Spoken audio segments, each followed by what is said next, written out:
Hey everybody, welcome to Trading Capital's daily analysis video. I'm your head market analyst here, Curtis Scouten, jumping into the charts on this lovely November 10th.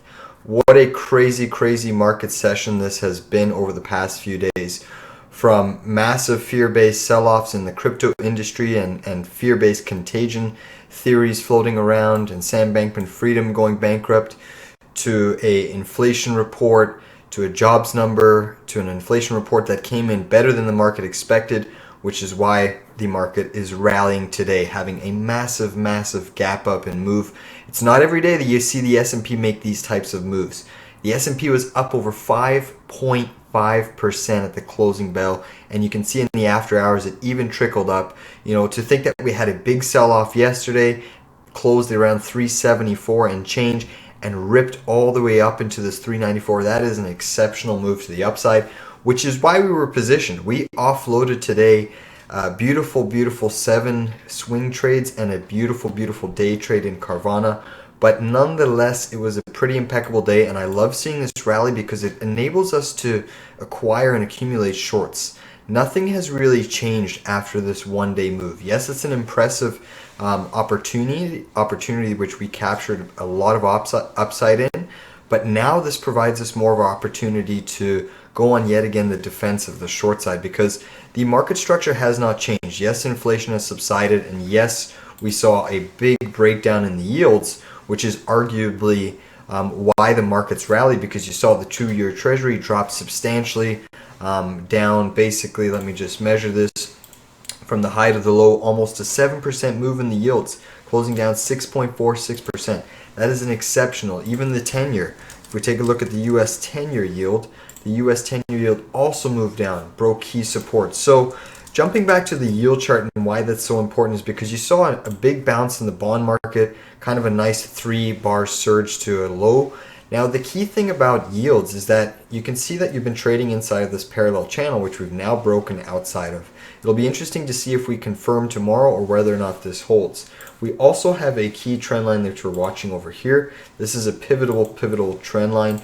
Now that we've broken this trend, this little bit of an uptrend, which took us from a daunting move from all the way from 2.81 to basically at the high here, or that was a fake print, so I think it was 4.7 something. That is an exceptional move, but now we've broken that trend and we're looking to confirm below that trend. If interest rates keep falling, yields keep falling, the markets will likely continue to find a little bit of upside momentum. But the key thing now is the rate in which yields are falling. If yields are falling now at a drastic pace and too quickly, that means that yes, money will be flowing back into the bond market, but generally that is a signal that some sort of a black swan event is going to occur, and I don't know what that is, but needless to say, yields are now on watch to see what type of movement. And let's not forget that inflation only came down by about, 7.8% it came in line with, so down 0.3%.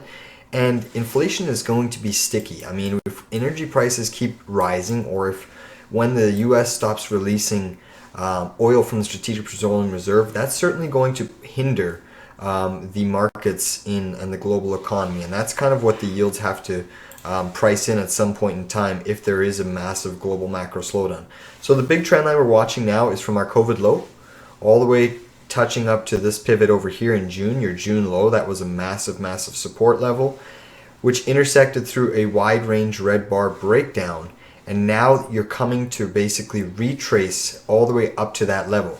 This is also kind of a mini breakdown in your head and shoulders pattern. So this is a big level that we're watching, because we said anything inside of this yellow line is still technically considered inside bar bearish consolidation.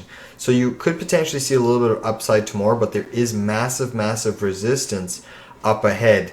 And you also have this downsloping 200-day. Now, should we get through this trend line, obviously your 200-day is going to be your next big level, but you have some key gap fills around here, and then you also have a secondary gap fill at the top here. Those are going to be the upper range targets, also because you also have this downsloping trend line, which would all confluence right around in that area coming into sometime looking like in December, early week of or first week of December. So there is clearly lots of resistance up ahead. To me, there's more downside risk in this market versus upside risk. So this is why we're starting to accumulate shorts. We bought DXD today because the Dow Jones Industrial Averages just had a potential short-term breakout, but this extension move, this degree and angle is just crazy. This is a typical bear market rally, not healthy, not sustainable. I'm just waiting for something to knock it off its perch because yes, it's had a little bit of consolidation here, but not merely enough to justify this degree of angle in this move from basically all the way down to 28,000. Now you're up to trading to 34,000 almost. So there's lots of resistance up ahead here. A big line that I'm watching on the Dow is basically going to be connecting this pivot over here to that line over there. That's going to be a massive level because this is, again, was your initial sell-off where you got a little bit of that bounce, breakdown, retraced, consolidation, breakdown again, came back up, bounced off of that trend line, and this is your wide range red bar breakdown, consolidation, breakdown, retrace, and then you pretty much broke down, had a secondary retrace back to this line, and that could be where you're trying to retrace to on the Dow, but this is the levels that you start accumulating a short at. We accumulated right at this gap fill over here. You do have another gap fill just around 34,000, so that could be where the Dow wants to potentially go. But nonetheless, this DXD is a leverage play, and we'll keep accumulating because I don't think these markets are going to basically make new all-time highs, or they're going to run into a lot of trouble in the near term. If we take a look at the DXY also broke down, had a massive 2% down day, over 2%, which is why the markets rallied substantially. Now in the short term, the DXY is into support. You can see it's hit this support level for the first time in this major consolidation breakdown move. Basically you have this pivot zone over here, this pivot zone here, this pivot zone. So this level should hold. If we carry this trend line forward, you might have a retrace back to this level over here around this 108.80, and then that's going to be your big level. Can you recapture this upsloping trend line? If the DXY does recapture this, it's going to touch the all-time high over, or the upper range of this parallel channel. If it can't recapture this and it confirms the breakdown, then you're likely going to be stopping around this 106.50. You'll have some pretty decent support before eventually a consolidation pattern would have to occur. So again, just because we have a one-day massive rally, I mean, if we take a look at the Qs are again coming up into resistance. You have a pivot coming up into this breakdown trend line. So these are big levels for these markets, and one-day reversals, one-day rallies like this do get people excited, but I've seen these rallies given up just as quickly to the downside. And we're still in a technical bear market. Inflation is still running at 7.8%. If you think the Fed is going to stop raising rates, yes, they may slow down, but the rates are still substantially higher and compared to where valuation should be. And once these rates work themselves through the overall economy, then this certainly is going to put additional pressure from the consumer side, where the economy does slow down, jobs start to, basically unemployment starts to uptick slowly. But this is all how interest rates and tighter economic policies work itself through the system. Slowly filter through the overall economy. It will slow the consumer demand, corporate demand, public demand for basically all goods and services, which will hinder the overall economic growth of the economy. So the Q's massive up day, again, you can see daily resistance coming up to this trend line over here. In my mind, you've now made massive gaps to the downside. You have kind of one here, you have another one down here. So that still technically leaves it very vulnerable. And in my opinion, once you're into this resistance, the Qs are going to have to put in some consolidation. Yes, it may be consolidation inside of this green bar, but this is a pretty wide range where the Qs could fall and have an inevitable pullback.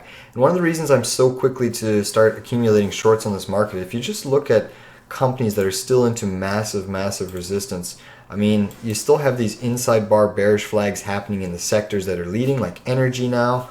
If we take a look at oil is showing bearish signs in my opinion, which is kind of a leading indicator for the overall economy. You did have this potential inverse head and shoulders bullish formation occurring, which actually failed. You had a technical failed pattern, and now it's putting in bearish consolidation to head down to our lower range. So this is all kind of signs for the market where, yes, we could see money rotating from the leading sector, which has been energy, but we should see that money slowly filter into tech, which is what we kind of saw today. I believe we've seen money rotation occur at a big, drastic way.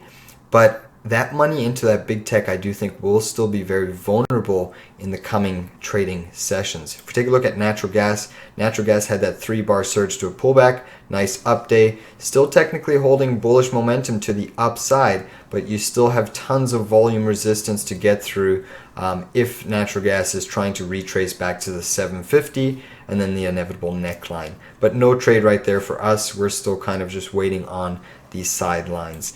Let me flip to gold. Gold is the talking point. Obviously, with the dollar down, you can imagine what gold did.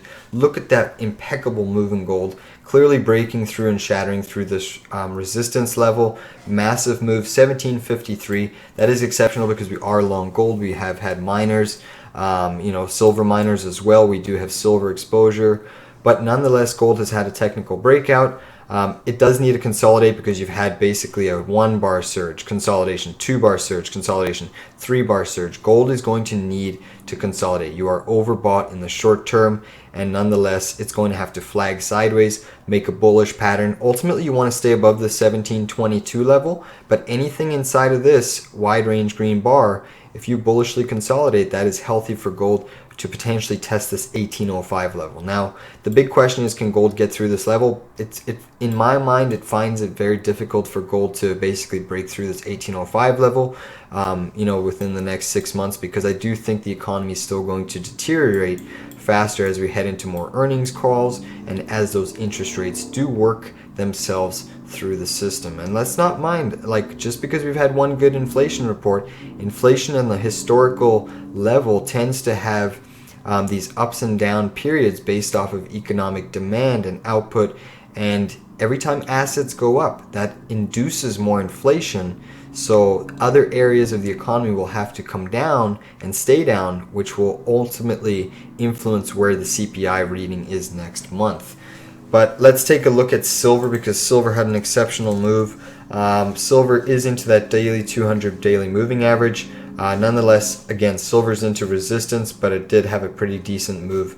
You can see nonetheless up here. It has not confirmed above this. There's still resistance up ahead here, which leaves me to think that silver is probably going to have to flag sideways, pull back to this $20.75 level before ultimately potentially making another move up to the upside.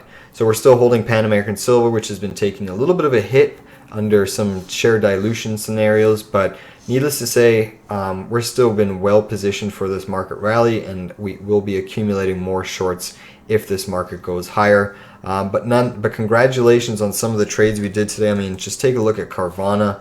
We've been calling for that bounce, and Carvana was up over 31% today.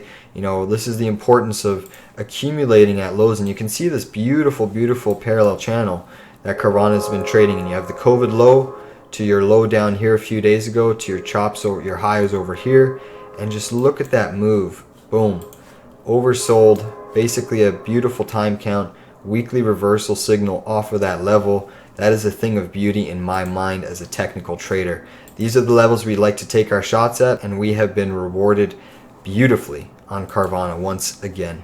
But Carvana is into resistance. Everything inside of this wide range red bar is still bearish consolidation. So this is the level to beat. Can we get to this gap fill and hold this level? In my mind, if Carvana was to get there, I would consider looking to short it, but it would have to be a pretty substantial move to the upside for me to continue, or for me to even consider shorting Carvana.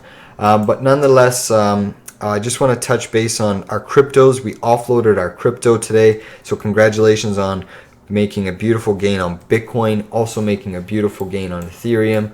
After all of this fear with FTX going under, Sam Bankman-Fried, that is still in the works. That is still in the process, and I do believe that is going to happen. But potentially he may get a bailout, which saves it. But Bitcoin, in my mind, is still going to head lower. The technical damage was done from the last 4 days and what has transpired with FTX and Sam Bankman-Fried.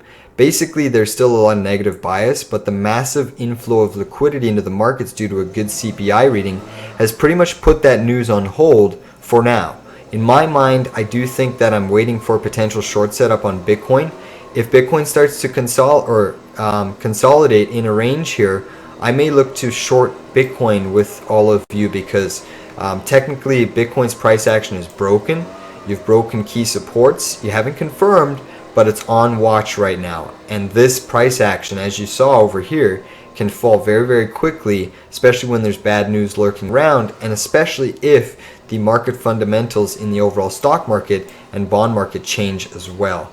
But congratulations, we netted basically picking up Bitcoin with an average here of 16.4 and selling at around 17.6. Ethereum was even better. Ethereum obviously has that extra alpha behind it, but you can see for Ethereum, let me just pull up the other chart here. We'll pull up the Coinbase chart. I like the Coinbase chart, but you can see Ethereum has retraced from this COVID trend line to your pivot. Look where Ethereum has retraced.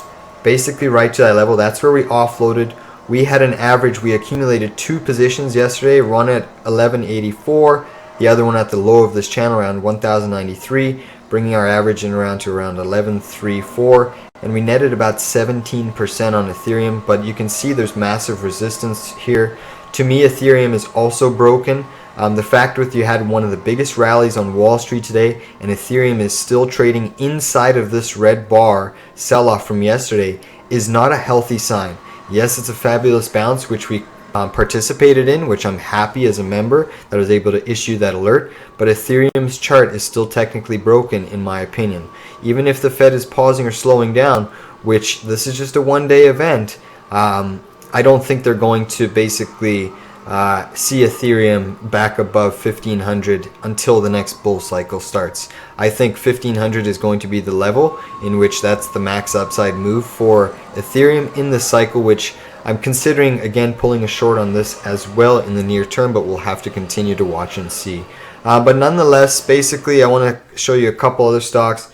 Aflac is another stock we're shorting. Massive technical levels. Look at this extension move from 56 all the way to 69. AFL's into massive resistance. You can see this beautiful trend line going from July, connecting major pivots. You've hit this trend line in a complete extension move on a 1, 2, 3, 4, 5, 6, 7, 8, 9, 10, 11, 12, 13 out of the 15 days have been green. You had a little bit of consolidation over here, but this nonetheless has been a straight move to the upside into some key resistance zones. Not only have you retraced back to the breakdown zone, this is your little bit of a initial topping formation, which triggered, you retraced, fell, retraced again, fell. Now you're retracing again, and the big question is can we confirm above this little bit of a reversal signal? We got a reversal signal yesterday, and my guess is that we're going to see this reverse and close back inside of this initial red candle tomorrow. Just based off of how extended it is, based off of this initial sell, just due to the fact that the market had a pretty powerful rally today, I think that's the only reason why we're seeing this stock make new all-time highs here. So again, I still think that we're going to see a pretty nasty reversal in AFL in the near term, which should help net us a beautiful win on our trade. Let me just scan through to see if there's anything else that is popping on my list. Obviously, we added a little bit more to our VLO today, bringing in our average, but this is lots of distribution happening. Many people will think this is bullish consolidation occurring, but this is not. This is not healthy price action in my mind, and as long as we have these initial daily reversal signal over here, and over here, you have 3 reversal signals to trade against. And I do think that accumulating a short and building up our position, just due to the fact that how extended Valero is, in the near term, if we believe oil and gas will fall, then I do think that these stocks will also see a little bit of downside in the near term. And these can come in pretty sharply. We've seen some pretty nasty weakness in energy, and I do think it's time that we're seeing money rotate out of energy into the tech plays. And I do think that energy falls a lot faster than what people like to admit. But needless to say, it was a pretty good day for all of our accounts. I'm happy with how we're positioned, accumulating more shorts on this market, as I do think the S&P is into some big time resistance with this COVID trend line basically approaching very quickly. That's a huge level considering we were trading. There's been no consolidation. This was a little bit of a bearish breakdown occurring, and this is just off of a good news. In my mind, every time you trade off of good news and you chase it, it always fizzles out. That's one thing to keep in mind. Trading off of news, and yes, this is economic news, but we all should have been positioned accordingly based off of the charts and where stocks were lying. There were so many time counts, there were so many setups, there were so many stocks into support, oversold, extremely oversold. So naturally, you would have expected and positioned yourself for a bounce, especially with the midterms, the full moon. But needless to say, not everything got a bounce today. Mostly everything did. But again, we're going to have to watch this price action unfold over the coming sessions. Typically on a Friday, you do end positive. But again, you're into massive resistance. So the big question is, do we hit this level early in the morning and then consolidate throughout the day? Or do we just hit this and see a little bit of reversal or sell pressure come in? Time will tell, but it's going to be an interesting weekly close. And right now the markets are celebrating and rejoice because it was an exceptional rally. So